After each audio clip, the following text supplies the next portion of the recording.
Hello guys! Welcome to Jinballs Adventures at ito'y isang gala namin or isang banding namin mag-iina. Usually madalas kaming magbanding after naming magsimba at dito ay kasama namin ang aming pinsan na si Claribel.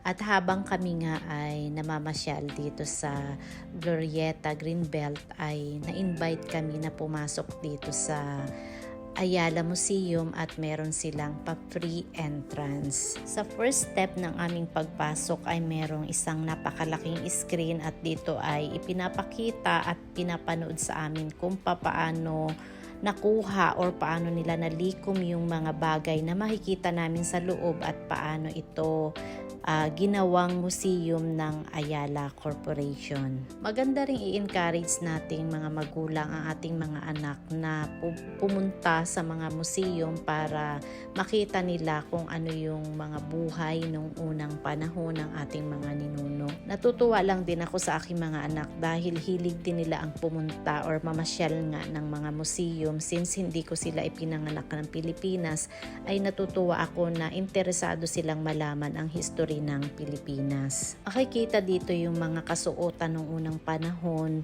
na i-preserve at inilagay nga sa museum na ito. Ang mga display nila dito ay may tulong na ng modern technology kung papaano nila inilagay yung mga display at makikita mo pa lang ay mararamdaman mo na kung papaano namuhay ang ating mga ninuno noong unang panahon. Kaya napakagandang ipakita sa mga kabataan kung paano namuhay ang ating mga ninuno noon na napakalayo na ng pagkakaiba sa pamumuhay ngayon. Yung dating nababasa mo lang sa libro at nakikita, dito ay mabivisualize mo sa kanilang display na talaga namang malilibang ka. Lahat na makikita mo ay meron din description kung ano yung ipinaparating nila sa kanilang mga display. Maganda rin talagang i-encourage natin ang ating mga anak o gawin nating banding ang pagpunta sa museum dahil marami talagang malalaman, hindi lang sila kundi pati na rin tayong mga magulang.